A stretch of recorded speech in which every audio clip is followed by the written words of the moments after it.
الحمد لله رب العالمين والعاقبة للمتقين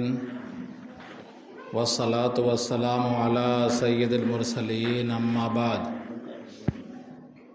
قال الله تبارك وتعالى في كلامه المجيد أعوذ بالله من الشيطان الرجيم بسم الله الرحمن الرحيم إن في خلق السماوات والأرض واختلاف الليل والنهار لآيات لأولي الألباب وقال تعالى في موضع آخر والسماء ذات الرجع والأرض ذات الصدع وقال تعالى في موضع آخر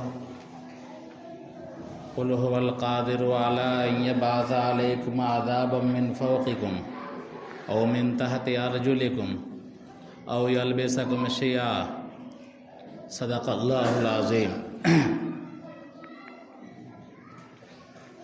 محترم بزرگوں، عزیز ساتھیوں،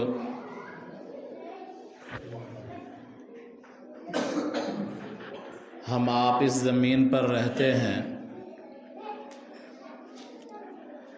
اور ہمارے سامنے اس روئے زمین پر طرح طرح کے حالات پیش آتے ہیں۔ ہم روزانہ دیکھتے ہیں، رات دن کا انقلاب دیکھتے ہیں، چاند اور سورج کا نکلنا دیکھتے ہیں، کبھی ہواؤں کا پچھم سے چلنا، کبھی ہواؤں کا پورب سے چلنا، کبھی ہواؤں کا معتدل ہونا، کبھی ہواؤں کا تیز و تند طوفان کی شکل اختیار کرنا، کبھی موسم پر بارش ہونا، کبھی بے موسم برسات ہونا، کبھی اعتدال کے ساتھ بارش ہونا، اور کبھی اتنی بارش ہونا کہ سیلاب کی صورتحال بن جائے۔ ہم اور آپ مشاہدہ کرتے رہتے ہیں۔ ایک مومن کے لیے ان تمام مشاہدات کو دیکھتے ہوئے اللہ تبارک و تعالیٰ کی قدرت پر اور اللہ تبارک و تعالیٰ کے علم پر اور اللہ تبارک و تعالیٰ کے اس کائنات کے مکمل احاطے پر یقین اور بڑھ جاتا ہے، بڑھنا چاہیے۔ ہمارا اور آپ کا یقین ہے کہ اس کائنات میں ایک پتا بھی اللہ کی مرضی کے بغیر، اللہ کے حکم کے بغیر ہلتا نہیں ہے، ٹوٹتا نہیں ہے۔ تو دنیا میں جو کچھ بھی انقلابات و حادثات پیش آتے ہیں وہ سب اللہ کے امر سے ہوتا ہے۔ انسان اس دنیا میں جتنا قدیم ہے، گرچہ انسان کی عمر 18,000 سال ہو یا 20,000 سال ہو یا جتنی ہو، آفات اراضی اور سماوی یعنی اوپر کی آفات اور زمینی آفات انسان کے ساتھ لگی ہوئی ہیں۔ کبھی وہ آفات عذاب کی شکل میں ہوتی ہیں۔ اللہ تبارک و تعالیٰ نے قرآن کریم میں مختلف قوموں کی تباہ کاریوں کا ذکر کیا ہے، ان کی بربادیوں کا ذکر کیا ہے کہ کیسے جب اس قوم نے نافرمانی کی تو اللہ تبارک و تعالیٰ کا عذاب ان پر آ گرا۔ قوم شعیب کا تذکرہ ہے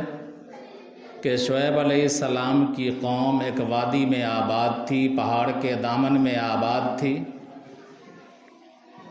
اور شعیب علیہ السلام کی قوم کی جو بیماریاں تھیں، جو برائیاں تھیں، کفر و شرک تو کرتے ہی تھے، ساتھ میں وہ لوگ حق تلفی کیا کرتے تھے، ناپ تول میں کمی کیا کرتے تھے، نبی کے سمجھانے کے باوجود وہ بات مانتے نہیں تھے۔ جب نبی سمجھاتے سمجھاتے عاجز ہو گئے تو اللہ تبارک و تعالیٰ نے ان پر بادل کو بھیجا اور ان لوگوں نے سمجھا کہ یہ بادل ہے اور اس موسم میں بارش ہوتی ہے، چلو جھاڑی کے کنارے کھیت کھلیان میں جس طرح بارش ہوتی ہے ہمارے یہاں، تو ہم لوگ کرتا ورتا اتار کر کے نکل جاتے ہیں کھیتوں کی طرف، تو چلو جھاڑیوں کے پاس نہانے کے لیے۔ لیکن اللہ تبارک و تعالیٰ نے کہا بل هو ما استعجلتم به ریح فیہا عذاب علیم، کہ یہ عام بادل نہیں ہے بلکہ وہ بادل ہے جس سے پانی نہیں برسے گا بلکہ آگ کا انگارہ برسے گا۔ اور اللہ تبارک و تعالیٰ نے پوری قوم کو آگ کے انگارے سے اوپر سے اور نیچے سے فَأَخَذَتْهُمُ الرَّجْفَةُ فَأَصْبَحُوا فِي دَارِهِمْ جَاثِمِينَ، کہ زلزلے نے ان کو آ پکڑا اور وہ اندھے منہ گرے پڑے رہ گئے۔ اسی طرح اللہ تبارک و تعالیٰ نے موسیٰ علیہ السلام کی قوم کا ذکر کرتے ہوئے بھی ایک جگہ فرمایا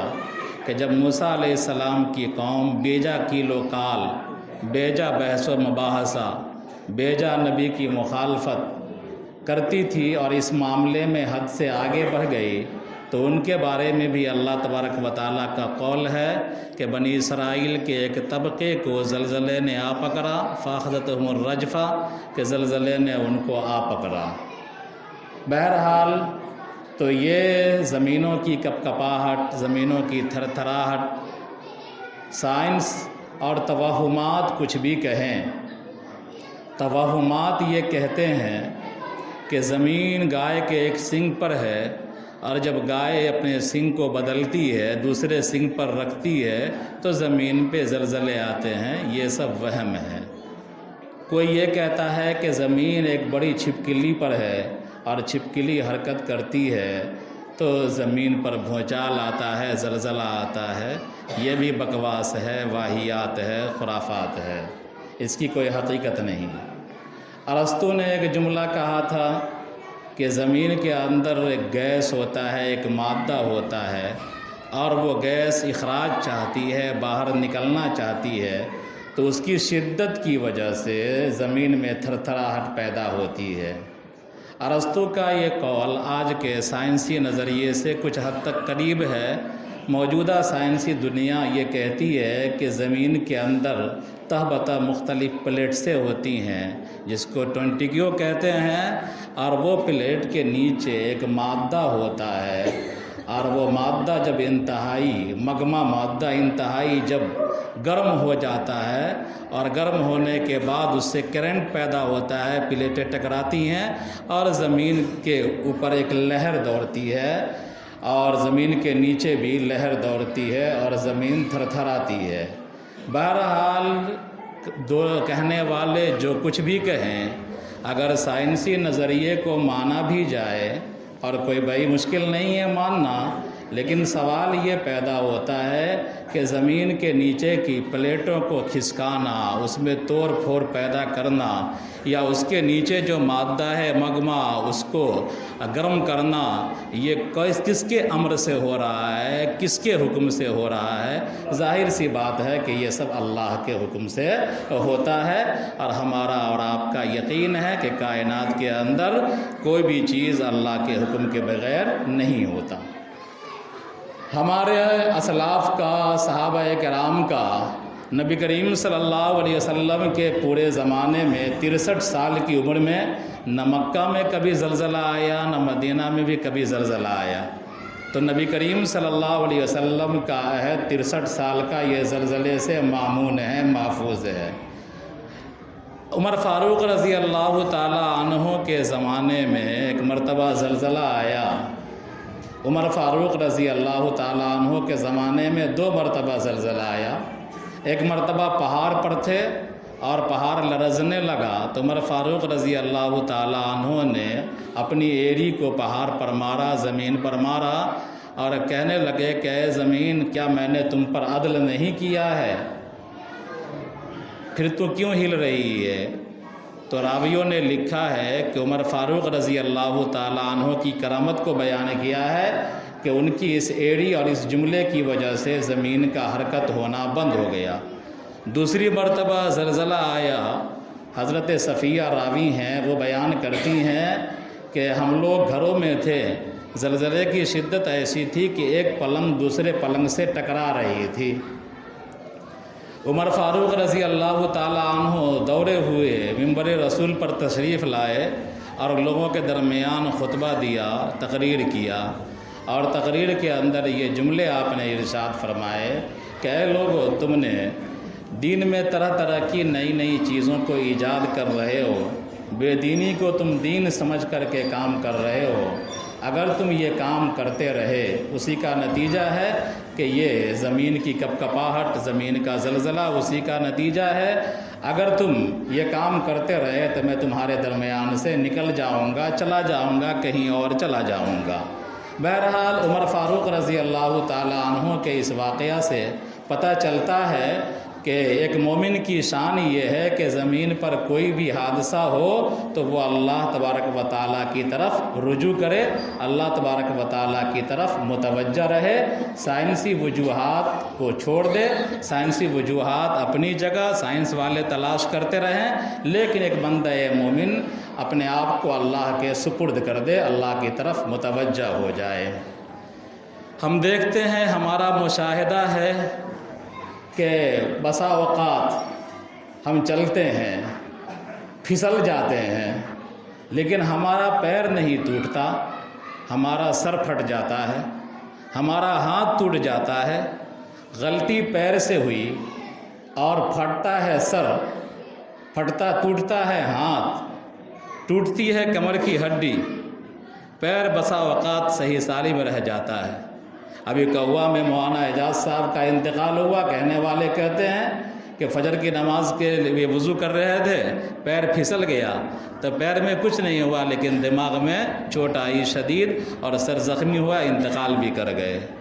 تو دنیا کے اندر بسا اوقات ہمارا گناہ بھی ہوتا ہے، ہمارا جرم بھی ہوتا ہے، لیکن ہم محفوظ ہو جاتے ہیں، دوسری جگہ اس کا نقصان اٹھانا پڑتا ہے، جھیلنا پڑتا ہے۔ لیکن ایک بندہ مومن جسد واحد کی طرح ہے، پوری دنیا میں کہیں بھی کسی مومن کو تکلیف پہنچتی ہے تو اس کا درد ہر بندہ مومن کو محسوس کرنا چاہیے۔ ترمذی شریف کی ایک حدیث ہے جو میں نے آپ کو 2017 میں سنایا تھا، دوبارہ آموختے کے طور پر سنا دے رہا ہوں کہ جب معاصی بڑھ جاتی ہیں، گناہ بڑھ جاتے ہیں تو اس طرح کے واقعات پیش آتے ہیں۔ کوئی ضروری نہیں ہے کہ یہیں ہی ہو، بلکہ دنیا میں کہیں بھی پیش آ سکتے ہیں، ایمان والوں کے تعزیانے کے لیے، ایمان والوں کو جھنجھوڑنے کے لیے، ایمان والوں کے عبرت کے لیے۔ فرمایا اللہ کے رسول صلی اللہ علیہ وسلم نے، عزت تخذ الفیء دبلا، یہ آموختے کے طور پر سنا رہا ہوں، اس پر 2-3 ہفتہ بات کر چکا ہوں۔ 2017 میں جب زلزلہ آیا تھا تو عزت تخذ الفیء دبلا والغنیمت مغنما والزکاة مغرما وتعلم لغیر الدین وآتى الرجل امرأته وأقى أمه وأدنى صديقه وأقصى أباه وظہرت الاصوات فی المساجد وظہرت القینات والمعازف وشربت الخمور ولعن آخر هذه الأمة أولها فارتقبوا عند ذلك ريحا وخسفا ومسخا وآیات متتابعات کتتابع سلکه۔ یہ لمبی حدیث ہے، اس میں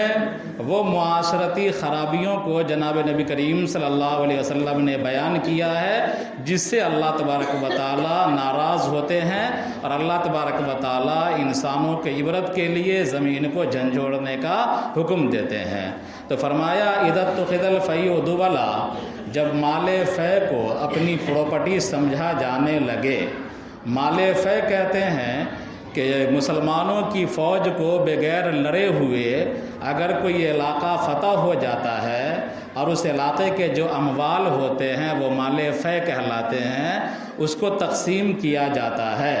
اور اس کے بعد لڑ کر کے جو مال حاصل ہوتا ہے، جو علاقہ فتح ہوتا ہے، اس سے جو آمدنی ہوتی ہے وہ مال غنیمت کہلاتا ہے۔ جیسے کہ جنگ احد کے واقعے میں آپ سنتے ہیں کہ صحابہ کرام کو اول وہلے میں فتح ملی، کفار میدان چھوڑ کر کے بھاگے اور سارے لوگ کفار کا مال غنیمت سمیٹنے میں مشغول ہو گئے، اور وہ 50 افراد جو پہاڑ پر موجود تھے نبی کریم صلی اللہ علیہ وسلم کے حکم سے، ان میں سے بھی اکثر لوگ مال غنیمت کو سمیٹنے کے لیے آ گئے۔ تو مال غنیمت کہا جاتا ہے کہ جس مال کو ہم نے فتح کیا، علاقہ لڑا اور علاقہ فتح ہوا اور مفتوح قوم کے جو ہتھیار ہیں، زر و جواہرات ہیں، روپے پیسے ہیں، غلے اناج ہیں، جو کچھ بھی ہیں وہ ہاتھ لگتے ہیں تو مال غنیمت ہوتا ہے۔ ان سب کو تقسیم کیا جاتا ہے، اس میں اللہ کا حصہ ہے، رسول اللہ کا حصہ ہے، فوجیوں کا حصہ ہے، یہ سب تقسیم کا اپنا پروسیس ہے اپنی جگہ پر۔ تو فرمایا اللہ کے رسول صلی اللہ علیہ وسلم نے اذا اتخذ الفیء دبلا، کہ جب مال فے کو اپنی پراپرٹی سمجھا جانے لگے، والغنیمت مغنما، اور غنیمت کا مال بغیر تقسیم کیے ہوئے لوگ ہڑپنے لگے اور سب کو اپنی جائیداد سمجھنے لگے۔ آج کے دور میں نہ مال غنیمت کہیں ملتا ہے اور نہ ہی مال فے ہے۔ آج کے دور میں اس کا اطلاق ہوتا ہے سرکاری اموال کی لوٹ کھسوٹ پر یا پبلک کے مال کی لوٹ کھسوٹ پر۔ عوامی مال کی لوٹ کھسوٹ اور سرکاری مال کا لوٹ کھسوٹ اس میں داخل ہے۔ تو فرمایا اذا اتخذ الفیء دبلا، کہ جب مال فے کو اپنی پراپرٹی سمجھا جانے لگے، والغنیمت مغنما، اور غنیمت کو ہر کوئی بغیر تقسیم کیے ہوئے لے اڑنے لگے، والزکوٰۃ مغرما، اور زکوٰۃ کی ادائیگی کو تاوان سمجھا جانے لگے، بوجھ سمجھا جانے لگے کہ بھائی اسلام نے یہ کیا کر دیا ہے، اتنا محنت سے ہم کماتے ہیں اور 2.5% ہم ادا کریں، اتنا محنت سے ہم بیویوں کے لیے زیور اکٹھا کرتے ہیں اور زیور میں سے ہم زکوٰۃ نکالیں، زکوٰۃ کو ٹیکس جانا جانے لگے۔ اذا اتخذ الفیء دبلا والغنیمت مغنما والزکوٰۃ مغرما وتعلم لغیر الدین، اور علم کو حاصل کیا جائے غیر دین کے لیے، یعنی اگر علم الہی کو حاصل کر رہا ہے تو اس کا مقصود اللہ کی رضا نہ ہو بلکہ اس کا مقصود دنیا کمانا ہو، یا اسی طرح علم الہی کو چھوڑ کر لوگ پیٹ والے اور منافع والے علم کو ترجیح دینے لگے۔ وتعلم لغیر الدین وَأَطَاعَ الرَّجُلُ امْرَأَتَهُ، اور لوگ اپنی بیوی کی اطاعت کرنے لگے، عورتوں کو سربراہ بنانے لگے، عورتوں کو اپنا ذمہ دار بنانے لگے، عورتوں کو اپنا والی اور حکمراں بنانے لگے۔ وَأَطَاعَ الرَّجُلُ امْرَأَتَهُ وَأَبْقَى أُمَّهُ، اور بچے اپنے ماں کی نافرمان ہو جائے، بچہ اپنی ماں کی نافرمانی کرنے لگے، ماں کی بات کو سنے ہی نہیں، باپ کی بات تو ڈر سے سن بھی لے کہ لاٹھی چل جائے گی، ماں بیچاری نہ باہر جا سکتی ہے نہ کچھ کر سکتی ہے، ماں چلا رہی ہے، بیٹا ماں کی آواز پر لبیک بھی نہ کہے، ماں ناشتہ نکالے ہوئی ہے کہ بیٹا ناشتہ کر لے، بیٹا بوا رہا ہے، چھچیا رہا ہے، دلی الی سے آیا تو برس ورس لے کر کے پڑیا اڑیا لے کر کے گھوم رہا ہے۔ وَأَبْقَى أُمَّهُ وَأَدْنَىٰ صَدِيقَهُ، اور دوست کو قریب کرنے لگے، یعنی دوست کو راز و نیاز کی ساری باتیں بتلانے لگے۔ وَأَقْصَىٰ أَبَاهُ، اور اپنے باپ سے دوری اختیار کرے، جو بات گھر کرنی ہو، گھر میں رکھنی ہو، وہ گھر میں نہ کر کے دوستوں سے کرنے لگے، اور اپنے باپ سے دوری اختیار کرنے لگے، اپنے باپ سے کچھ نہ بتلائے، اپنے دوستوں سے ساری بات بتلانے لگے۔ وَأَقْصَىٰ أَبَاهُ وَظَهَرَتِ الْأَصْوَاتُ فِي الْمَسَاجِدِ، مسجدوں میں شور و غوغا ہونے لگے، بات بات پر ہنگامہ ہونے لگے، طرح طرح کی آوازیں نکلنے لگے، اللہ کے ذکر تلاوت کے علاوہ دنیاوی باتوں کا شور ہونے لگے۔ وَظَهَرَتِ الْأَصْوَاتُ فِي الْمَسَاجِدِ، جھگڑے اگڑے سب اس میں آ گئے۔ وَظَهَرَتِ الْقَيْنَاتُ وَالْمَعَازِفُ، اور اسی طرح گانے بجانے کے آلات عام ہو جائیں، ہر ہاتھ میں گانے بجانے کے آلات موجود ہوں، چلتے پھرتے ہوئے لوگ گانے سن رہے ہوں، یہ حالات ہو جائے۔ وَظَهَرَتِ الْقَيْنَاتُ وَالْمَعَازِفُ وَشُرِبَتِ الْخُمُورُ، اور شراب دھڑلے سے پی جانے لگے، چاہے وسکی کی شکل میں، چاہے پوا اڈھا کیا سب ہوتا ہے اس کی شکل میں لوگ شراب کو پینے لگے، اور بیئر اس کی شکل میں شراب کو پینے لگے، اور شراب پینے کو لوگ معیوب نہ سمجھے بلکہ فیشن سمجھنے لگے۔ دلی میں جا کر کے دیکھیے، پنجاب میں جا کر کے دیکھیے کہ شراب پینے کے لوگ فیشن سمجھتے ہیں۔ وَشُرِبَتِ الْخُمُورُ وَلَعَنَ آخِرُ هَٰذِهِ الْأُمَّةِ وَسَادَ الْقَبِيلَةَ فَاسِقَهُمْ، اور قبیلے کا سردار، قبیلے کا چودھری، قبیلے کا سردار وہ کیا ہو جائے؟ فاسق ہو جائے، دین سے دور آدمی، دین سے دور رہنے والا، دین سے کوئی تعلق نہ ہو، وہ سربراہ ہو جائے، وہ ذمہ دار ہو جاتے ہیں۔ وکان رئیس القبیلۃ ارذلہم، اور قبیلے کا سردار گھٹیا آدمی ہو جائے۔ ولعن آخر هذه الامت اولها، اور بعد والے لوگ پہلے لوگوں کو برا بھلا کہنے لگے، پوتا دادا کو گالی دینے لگے کہ دادا نے ہمارے لیے کوئی زمین نہیں چھوڑا، ساری زمین بیچ کر کے اڑا دیا، اور چھوٹے چھوٹے لوگ بڑے بڑے اماموں کو برا بھلا کہنے لگے، اور اسی طرح منہ مسور کی دال والے صحابہ کرام پر تان و تشنیع کرنے لگے۔ یہ حالت ہو جائے، خاندان کے بزرگوں کی توہین کی جانے لگے، خاندان کے گزرے ہوئے لوگوں کی توہین کی جانے لگے، ائمہ کرام کی توہین کی جانے لگے، سلف صحابہ کی، تابعین کی توہین کی جانے لگے، تو فرمایا اگر یہ ساری برائیاں پھیلنے لگے، فارتقبوا عند ذلک ریحا وخسفا ومسخا وآیات متتابعات، کہ تم انتظار کرو اللہ تبارک و تعالیٰ کی طرف سے تیز و تند آندھیاں تم پر آ جائیں گی، اللہ تبارک و تعالیٰ کی طرف سے زلزلے تم پر مسلط ہو جائیں گے، اور تم زمین میں دھسا دیے جاؤ گے۔ قل هو القادر علی ان یبعث علیکم عذابا من فوقکم او من تحت ارجلکم، اے نبی صلی اللہ علیہ وسلم آپ فرما دیجئے کہ بھلا بتاؤ کون ہے جو قدرت رکھتا ہے اس بات پر کہ آسمان سے تم پر عذاب بھیج دے اور زمین پر سے تم پر عذاب بھیج دے، زمین سے بھی عذاب بھیج دے، آسمان سے بھی عذاب بھیج دے، آسمان سے عذاب بجلیوں کا گرنا، آسمان سے عذاب بارش کا بے سمت ہو جانا، آسمانوں سے عذاب ہواؤں کا تیز و تند چلنا، طوفانوں کا بے سمت ہو جانا، زمین سے عذاب زلزلے کی شکل میں آنا، زمین کا کہیں دھس جانا، کہیں اٹھ جانا،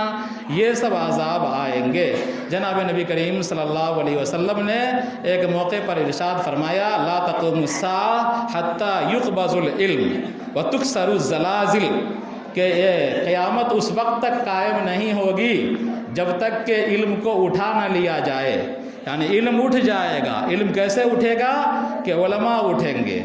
اور ان کی جگہ لینے والے کوئی نہ ہوں گے، حتیٰ کہ اتخذ الناس رؤوسا جہالا، یہاں تک کہ لوگوں نے اپنا سربراہ لوگ جاہلوں کو بنا لیں گے، فافتوا بغیر علم،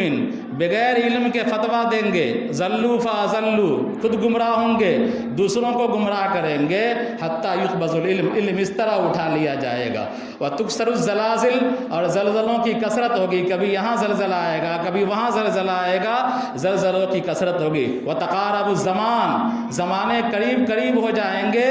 مہینہ سال مہینے کے برابر ہو جائے گا، برکت ختم ہو جائے گا وقت کا، سال مہینے کے برابر، مہینہ ہفتے کے برابر، گزرتے ہوئے کوئی ٹائم نہیں لگے گا، یوں لگے گا کہ ابھی تو عید پڑھے ہیں پھر عید آ رہی ہے، ابھی تو رمضان گزرا ہے پھر رمضان آ رہا ہے، زمانہ قریب قریب ہو جائے گا۔ تو فرمایا اس وقت قیامت قائم ہوگی، اور جب قیامت قائم ہوگی اس کی شدت اور ہولناکی کس انداز سے بیان کیا گیا۔ بہرحال پھر انشاءاللہ بات آگے ہوگی، ٹائم زیادہ نکل رہا ہے۔ ترکی میں 6 تاریخ کو زلزلہ آیا، بڑا بھیانک حادثہ ہے اور پوری امت مسلمہ کے لیے درد بھرا منظر ہے۔ 6 تاریخ کو آیا اور صبح فجر کی اذان سے 1.5 گھنٹہ تقریباً پہلے زلزلہ آیا، اور 2 مرتبہ آیا زلزلہ،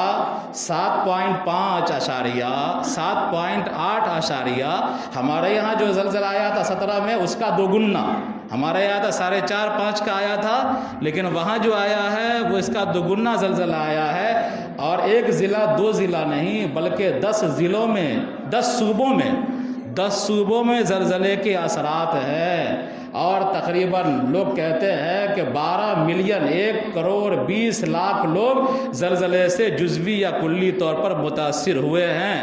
اور 700 کلومیٹر کا علاقہ لمبائی میں اور مربع میں 1 لاکھ مربع کلومیٹر کا علاقہ زلزلے سے متاثر ہوا ہے۔ ترکی کا 10 صوبہ اور سیریا ملک شام کا 5 صوبہ متاثر ہوا ہے زلزلے سے۔ 40,000 سے زائد لوگوں کی ہلاکت کا اندیشہ ہے، جو شہید ہو گئے یا ہو گئے ہوں گے پتہ نہیں چلا ہے، اور لاکھوں لوگ بے گھر ہوئے۔ پہلا زلزلہ آیا، پھر اس کے بعد شانت ہوا، برف باری ہو رہی تھی، زلزلہ آیا، لوگ باہر نکلے، باہر نکلنے کے بعد جب زمین شانت ہوئی تو پھر لوگ برف باری سے بچنے کے لیے اپنے گھروں میں گئے، دوبارہ پھر زلزلہ آ گیا، اور جو لوگ اپنے گھروں کو لوٹے تھے وہ اپنے گھروں ہی میں وہ ایک طرح سے ملبے کے نیچے دب گئے۔ 90 ممالک کی ٹیمیں کام کر رہی ہیں، مختلف تنظیمیں امت مسلمہ سے اپیل کر رہی ہیں کہ جن سے جو ہو سکے اس موقع پر ترکی اور سیریا کی امداد کے لیے کوشش کرے، اور اپنے جان سے مال سے اللہ کے بندے پہنچ رہے ہیں۔ 90 ممالک کی ٹیم پہنچی ہے، وہ بھی ہمارے جیسے آپ جیسے انسان ہی ہیں جو محض انسانی ہمدردی کی بنیاد پر وہاں پہنچے ہیں اور رضاکارانہ طور پر خدمات انجام دے رہے ہیں۔ ملبہ اتنا ہے کہ بلڈوزر سے اٹھایا نہیں جا سکتا، JCB سے اٹھایا نہیں جا سکتا، اس لیے کہ نیچے ہو سکتا ہے کوئی جان زندہ ہو، صحیح سلامت ہو، اگر JCB لگایا جائے گا تو جو بچا ہوا ہے وہ بھی چلا جائے گا۔ ہاتھ سے چھوٹی چھوٹی مشینوں سے سوراخ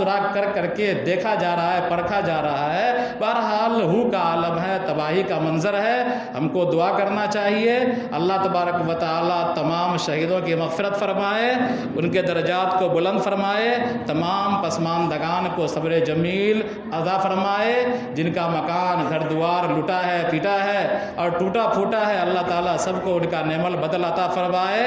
اور ہم سے جو ہو سکے انفرادی طور پر بھی ترکی کے ایمبیسی کا اکاؤنٹ ہے، وہاں بھی آپ بھیج سکتے ہیں، سیریا کے ایمبیسی کا اکاؤنٹ ہے، وہاں بھی بھیج سکتے ہیں رقم، اجتماعی طور پر بھی اکٹھا کر کے آپ بھیج سکتے ہیں، ڈائریکٹ ہی بھیج سکتے ہیں، مختلف تنظیموں کے ذریعے سے بھی آپ بھیج سکتے ہیں، جمعیت علماء کے ذریعے سے بھی، امارت شریعہ کے بھی ذریعے سے بھی، آل انڈیا ملی کونسل کے ذریعے سے بھی آپ رقم بھیج سکتے ہیں، اور ہم کو بھیجنا چاہیے۔ کم سے کم اس موقع پر ہم تو یہ جذبہ دکھائیں کہ وہ ہمارے ایمانی بھائی ہیں، ان کا درد ہمارا درد ہے، ان کی تکلیف ہماری تکلیف ہے۔ ہو سکتا ہے بدعمالیاں ہماری ہوں اور زلزلہ وہاں آ گیا ہو، جس طرح گرتا ہے انسان، پیر سے پھسلتا ہے اور ٹوٹ جاتا ہے، پھوٹ جاتا ہے سر اور ٹوٹ جاتا ہے ہاتھ اور ٹوٹ جاتی ہے کمر کی ہڈی۔ ہو سکتا ہے بدعمالیاں ہماری ہوں اور کفر سے مروبیت ہماری ہو اور نتیجہ ادھر ہو گیا ہے۔ اللہ تبارک و تعالی ہم سب کو سمجھ عطا فرمائے